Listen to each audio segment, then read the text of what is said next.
Drevo have been delivering budget mechanical keyboards for a while now, and I've been really positive about their boards because of their uniqueness, but today we check out one of their more normal or standard boards, their Drevo Tyrfing V2.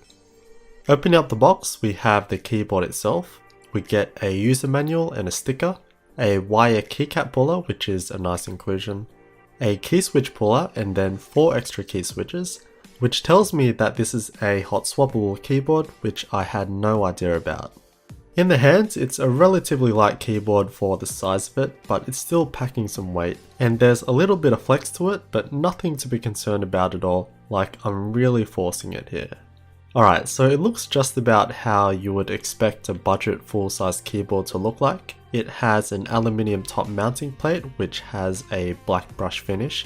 So it has a floating key design as the key switches are exposed from the sides, making it look like quite a slim keyboard from the side. The rest of the enclosure is made from plastic and is as simple as you can get, just a flat black wall with a slight inclination for some angle.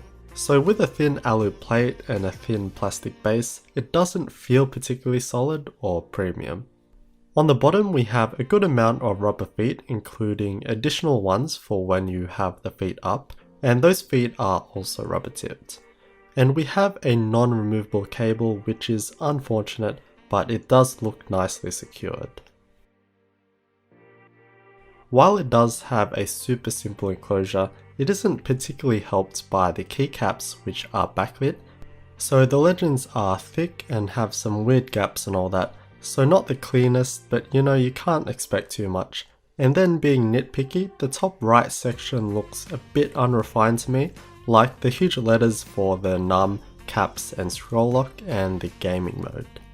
And then the lights light up blue instead of something more neutral like white, but as always, looks are subjective, so yeah, that's just how I personally feel. It does have a completely standard ANSI layout, so you could replace the keycaps if you really wanted to. But with these backlit caps, you get the proper RGB lighting experience.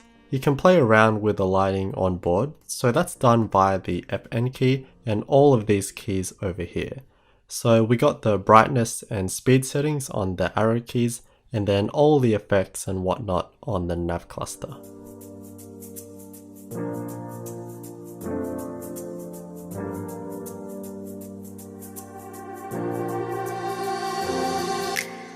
However, for better control, you can use the software that we can download from the Drevo website. So in the lighting section, we can see that we have a bunch of profiles that we can switch between. And it's all very self-explanatory. We can choose whatever color we want on the right. If you just want a singular color, you have to deselect the full color option, otherwise it will just be the range of colors you choose. There's all the normal effects you can expect, but I found heat map to be kind of interesting, where it turns from a blue to a red when you type. And there's no apply button, so it updates in real time, which is handy. And then we have the customize section, which again is very simple. Just choose a key and then you can assign any one of these options.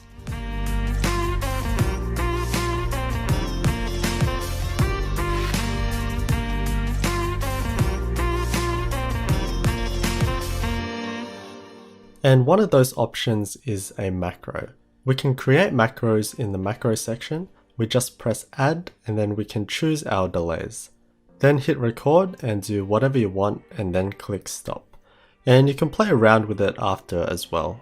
So the software works perfectly fine. I think it's pretty easy to get it right since they're all pretty much the same thing from keyboard to keyboard. The keycaps are made from 1.2 to 1.3mm thick ABS plastic. They are double shots, so the legends are another piece of plastic and will never fade away. And underneath we have the Altemu red key switches, which are a light linear switch, meaning that they have no bump or click. And of course this is also available in the other variants.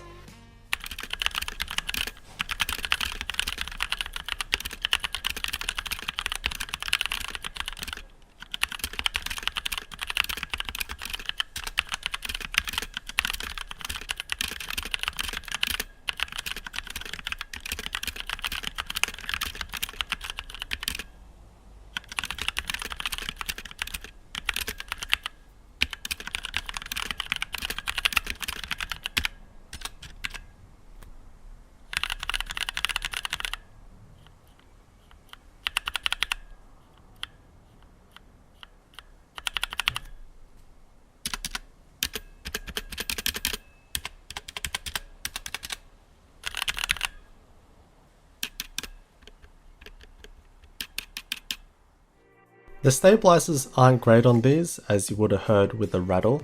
It's always one of the worst parts about mechanical keyboards, and it's not even restricted to the budget end, but you can shove some lube in there if you want. Anyway, the cool thing is that these are hot swappable, which doesn't even seem to be mentioned on the box. So using the key switch puller provided, you can take out the key switches like so. They're pretty tight and you have to pull quite hard and wiggle it around a bit, but they do come out eventually. And here we can see the SMD RGB LED, which is for each switch, and we also see the hot swap sockets in which the two pins go into. The unfortunate part is that these sockets are super tight, so they're mainly just for our Temu key switches, so like Cherry MX, Gateron and whatever else, most don't fit. Sometimes you may be able to squeeze it in, like I've done it with a few Kale speed switches, but most of the time the pin won't go in and it will bend. And to add to that, the key switches do need to have a gap for the SMD LED, so yeah, not great compatibility. But at the very least, they are easy to replace with our Temu key switches without the need of desoldering, so that's better than normal.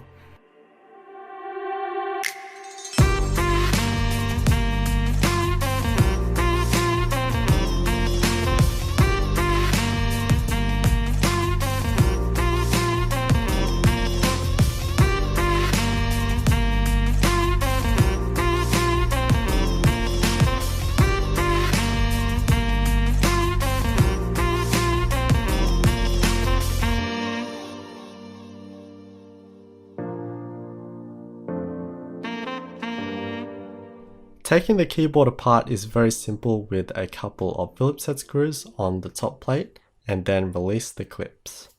Alright, so the aluminium mounting plate is 1.5mm, which is pretty standard for budget boards, and here we have the PCB.